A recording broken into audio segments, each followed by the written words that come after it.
ಇವತ್ತು ವಿಶೇಷ ಅಂದರೆ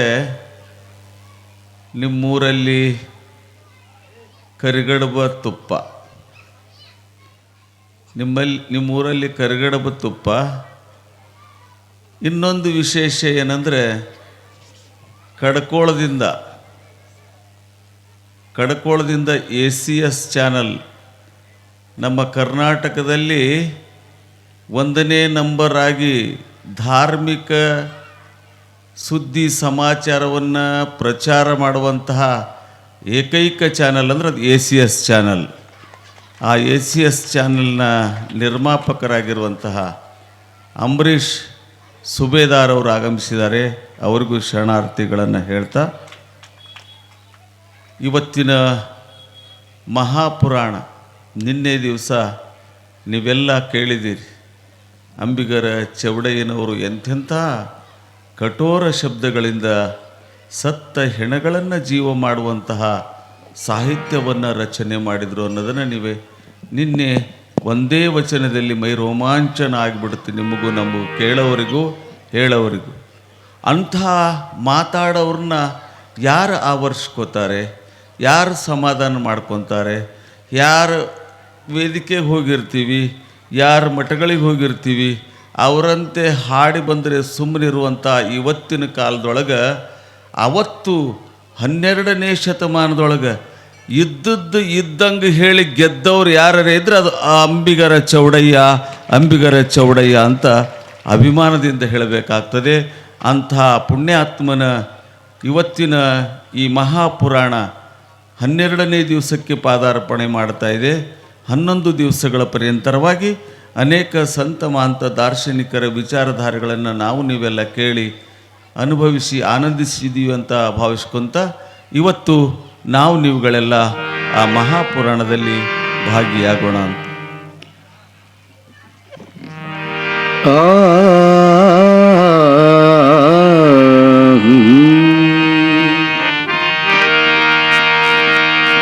ಶೀಲದಲ್ಲಿ ಸಂಪನ್ನರಾದವರು ನೀವು ಕೇಳಿರೋ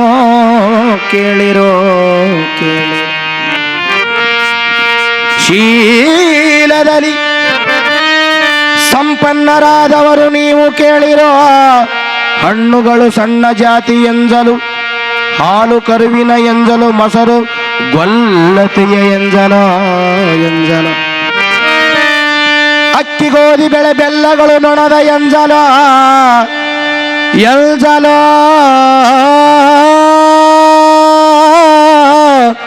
ನೀರು ಮೀನು ಕಪ್ಪೆಗಳು ಎಂಜಲು, ಉಪ್ಪು ಉಪ್ಪಾರಿನ ಎಂಜಲ. ಸಕಲ ಪದಾರ್ಥವು ಅನಂತ ಹುಳಗಳ ಎಂಜಲ. ಇಂಥ ಎಂಜಲುಗಳ ಕಣ್ಣಾರೆ ನೋಡಿ ಕಿವಿಯಾರೆ ಕೇಳಿ ಮಾಡುವ ದುರಾಚಾರ ಆರು ಬಣ್ಣಿಸಬಹುದು.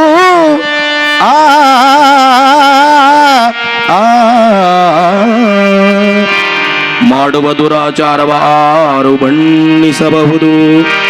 ಅರಿವು ಇದ್ದವರ ಅರಮನೆಗೆ ಮಾಡಿದರೋ, ಭಕ್ತಿ ಇಲ್ಲದವರು ತಮ್ಮ ಗುರು ಜಂಗಮಕ್ಕೆ ಮಾಡಿದರೋ.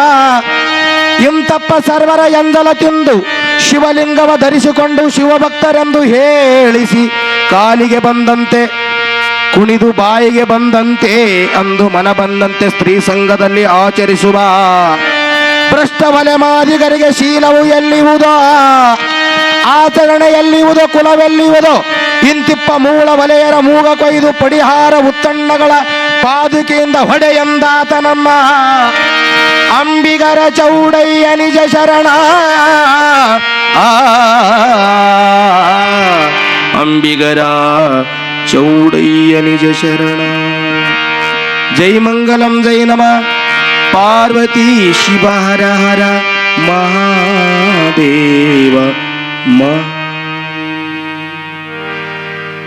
ನೋಡ್ರಿ, ನಿನ್ನೆ ದಿವಸ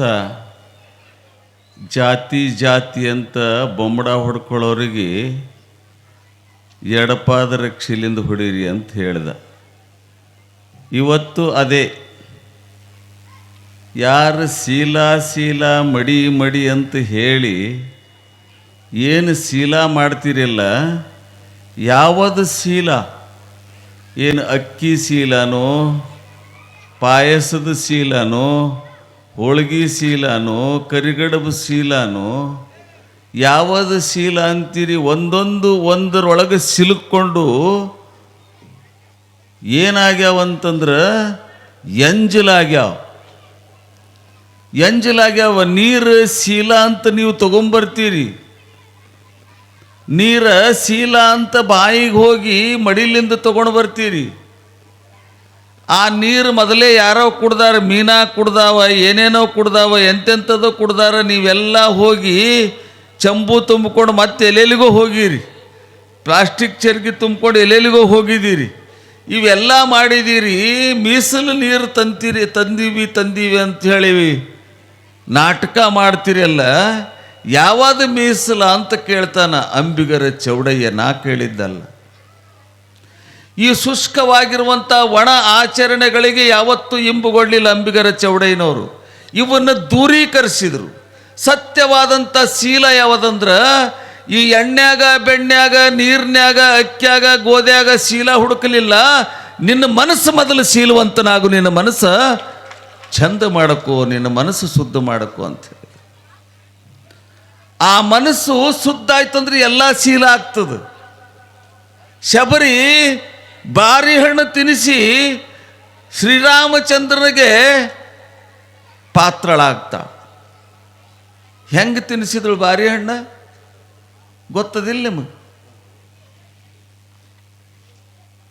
ಅರ್ಧ ತಿನ್ನಕ್ಕಿ, ಅರ್ಧ ಬುಟ್ಟೆ ಗಿಡಕ್ಕಿ, ಅರ್ಧ ತಿನ್ನಕ್ಕಿ, ಅರ್ಧ ಬುಟ್ಟೆ ಗಿಡಕ್ಕಿ. ಎಷ್ಟೋ ವರ್ಷ ತಪಸ್ಸು ಹಿಂಗೆ ಕಳೆದಳು ರಾಮ್ ಬರ್ತಾನಂತ ಹೇಳಿ. ಒಂದು ದಿನ ರಾಮ ಬಂದ, ಅವು ಎಂಜಲು ಮಾಡಿದ ಬಾರಿ ಹಣ್ಣು ತಿಂದ. ಎಂಜಲು ಮಾಡಿದ ಬಾರಿ ಹಣ್ಣು ತಿಂದ.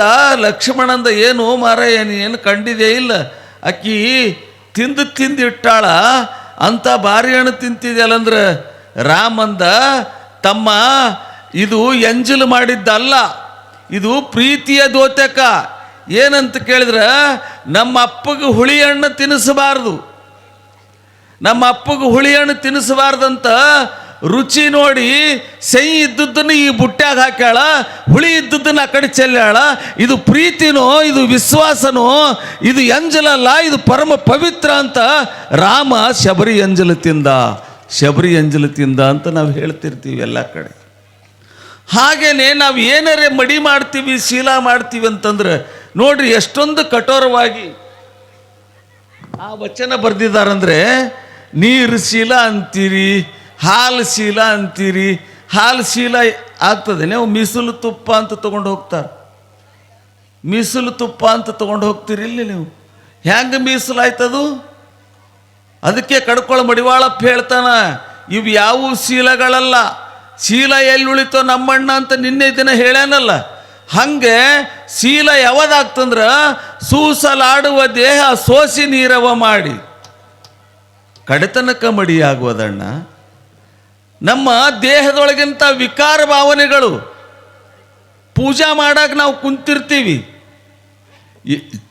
ಏನೇನೋ ಮಂತ್ರಗಳು ಹೇಳ್ತೀವಿ, ವಿಚಿತ್ರವಾದ ಮಂತ್ರಗಳು ಹೇಳ್ತೀವಿ. ಮೊನ್ನೆ ದಿನ ಒಂದು ಮನೆಗೆ ನಾನು ಪೂಜೆಗೆ ಹೋಗಿದ್ದೆ. ನಾನು ಪೂಜಾ ಮಾಡ್ಕೊಳ್ಳೋಂಥ ಸಮಯದೊಳಗೆ ಆ ಹೆಣ್ಮಗಳು ಕೇಳ್ತಾಳೆ ನನಗೆ, ಅಪ್ಪಗಳೇ ನಿಮ್ಮ ವಿದ್ಯಾಭ್ಯಾಸ ಬಹಳ ಆಗಿಲ್ಲೇನು ಅಂತ ಕೇಳಿದ್ಲು. ಯವ್ವ ಅಂದೆ ನಾನು, ನಿನಗೆ ಹೆಂಗೆ ಗೊತ್ತಾಯ್ತು ಅಂದೆ ನಾನು. ಅಲ್ರಿಪ್ಪ, ಮೊನ್ನೆ ಬಂದು ಮುತ್ಯಾಗೋಳು ಎಷ್ಟು ಚಂದ ಪೂಜಾ ಮಾಡ್ಕೊಂಡ್ರಂದ್ರೆ ಆ ಶ್ಲೋಕ ಹೇಳ್ತಾ ಮಂತ್ರ ಹೇಳ್ತಾ ಅದ್ಭುತವಾಗಿ ಪೂಜಾ ಮಾಡ್ಕೊಂಡ್ರು. ನೀವೇನ್ರಪ್ಪ ನಮಗೆ ತಿಳಿಯಂಗೆ ಹೇಳ್ತಿರಲ್ಲ, ಇವೇನು ದೊಡ್ಡ ಆಗದ ಅಂದ್ಲಕ್ಕಿ. ಅವ್ರು ಯಾವ ಮಂತ್ರ ಹೇಳಿದರು? ಏನು ಹೇಳಿದ್ರು ಅಂದ್ರೆ, ಗಂಗೆ ಚ ಯಮುನೆ ಚ ಗೋದಾವರಿ ನರ್ಮದ ಸಿಂಧು ಕಾವೇರಿ ಜಲಸಿಂ ಸಾನಂ ಸನ್ನಿಧಿಂ ಕರೋಮಿ. ಏನು ಅದ್ಭುತ ಮಂತ್ರ ಯಪ್ಪ ಅಂದೆ. ಯವ್ವ ನಿನಗೆ ತಿಳಿತು ಅನ್ನೋದು ಮಂತ್ರ ಅಂದೆ ನಾನು. ನಮಗೆ ಹೆಂಗೆ ತಿಳಿತಾವ್ರಿಯಪ್ಪ ಅಂದ್ರು.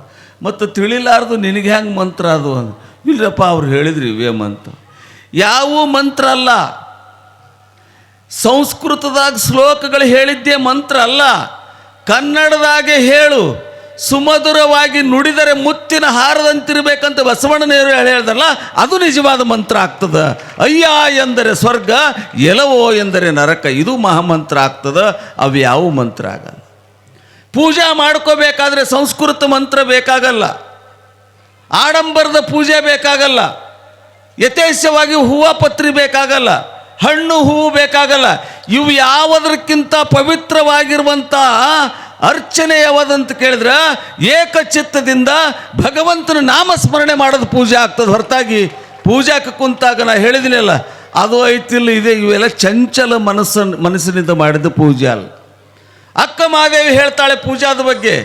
ಹೆಂಗೆ ಅಂಬಿಗರ ಚೌಡಯ್ಯನವ್ರು ಹೇಳಿದ್ರು ಆ ಎತ್ತರದಾಗೆ ಹೋಗಿ ಅಕ್ಕ ಮಹಾದೇವಿ ಹೇಳ್ತಾಳೆ.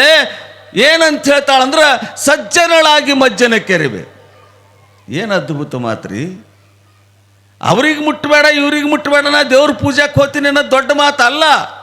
ಸಜ್ಜನಳಾಗಿ ಅಂದ್ರೆ ನನ್ನ ಮನಸ್ಸಿನಾಗಿರುವಂಥ ಕೆಟ್ಟ ಗುಣಗಳನ್ನು ಮೊದಲು ನೂಕ್ತೀನಿ, ನನ್ನ ಮನಸ್ಸಿನಾಗಿದ್ದಂಥ ಕೆಟ್ಟ ಭಾವನೆಗಳನ್ನು ಹೊರಗೆ ಚೆಲ್ತೀನಿ, ನಾಳೆ ಸಜ್ಜನಳಾಗ್ತೀನಿ. ಮೊದಲು ನಾ ಒಳ್ಳೆಕ್ಕೆ ಆಗ್ತೀನಿ. ಪೂಜೆ ಅಂದ್ರೆ ಅದು ಸುಮ್ಮನೆ ಡಣ ಡಣ ಗಂಟಿ ಬಾರಿಸಿ ಬೌ ಅಂತ ಶಂಕ ಊದಿದ್ದು ಪೂಜೆ ಅಲ್ಲ, ಅದು ಗದ್ದಲದು.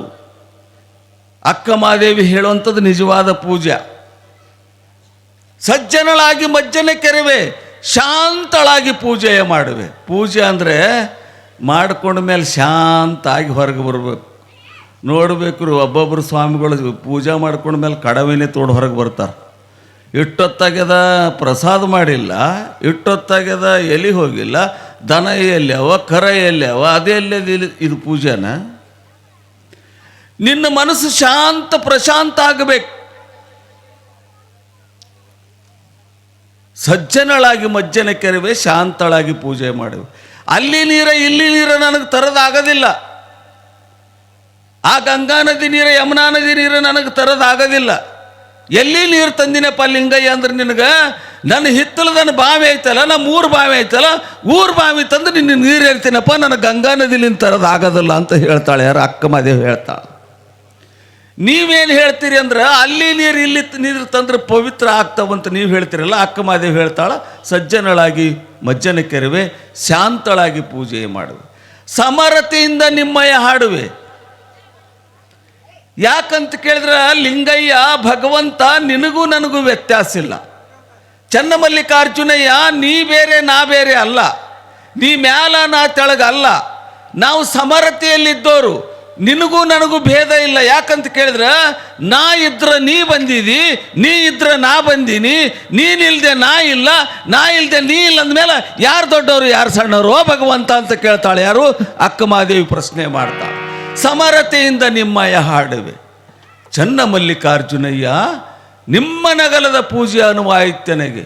ಅಂದರೆ ನಾವೇನು ಮಾಡ್ತೀವಿ, ಸೋಮವಾರ ಬಂತಂದ್ರೆ ಶರಣಬಸಪ್ಪಗ, ಮಂಗಳವಾರ ಬಂತಂದ್ರೆ ಎಲ್ಲಮ್ಮಗ, ಬುಧವಾರ ಬಂತಂದ್ರೆ ಇನ್ನೊಬ್ಬಗ, ಗುರುವಾರ ಬಂತಂದ್ರೆ ರಾಯರಿಗೆ, ಶುಕ್ರವಾರ ಬಂತಂದ್ರೆ ದೇವಿಗೆ, ಶನಿವಾರ ಬಂತಂದ್ರೆ ಹನುಮಪ್ಪಗೆ, ಆಯ್ತಾರ ಬಂತಂದ್ರೆ ಆಯ್ಗೆ ಹೋಯ್ತು. ಇವೆಲ್ಲ ನಮ್ಮ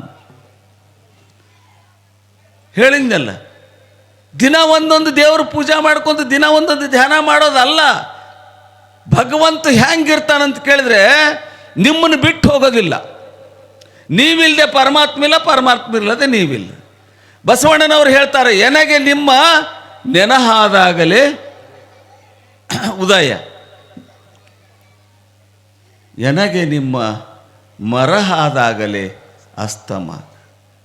ಯಾವಾಗ ನನ್ನ ಉಸಿರಿನಲ್ಲಿ ಉಸಿರಾಗಿದ್ದಿದ್ದು ಪರಮಾತ್ಮ, ನಿನ್ನ ಗುರುವಾರ ಶುಕ್ರವಾರ ನೆನೆಸೋದಿಲ್ಲ ನಾನು. ಹೆಂಗೆ ನೆನೆಸ್ತೀನಿ ನಿನಗಂದ್ರೆ, ಒಂದು ಉಸಿರು ಒಳಗೆ ಹೋದ್ರೆ ಭಗವಂತ, ಒಂದು ಉಸಿರು ಹೊರಗೆ ಬಂದ್ರೆ ಭಗವಂತ, ನೀನಿರ್ಲಾರ್ದೆ ನಾನಿಲ್ಲ. ಅದಕ್ಕೆ ನಿಮ್ಮ ನಗಲದ ಪೂಜೆ ಅನುಮಾಯಿತನೆಗೆ ಅಂತ ಅಕ್ಕ ಮಹಾದೇವಿ ಹೇಳ್ತಾಳೆ. ಅಂತ ಪೂಜೆ ಮಾಡ್ರಿ ಅಂತ. ಸತ್ಯ ಶುದ್ಧ ಕಾಯಕದಲ್ಲಿ, ಸ್ವಾರ್ಥರಹಿತ ಪ್ರೀತಿಯಲ್ಲಿ, ವೈರಿಯ ಸ್ನೇಹ ಮಾಡುವಲ್ಲಿ,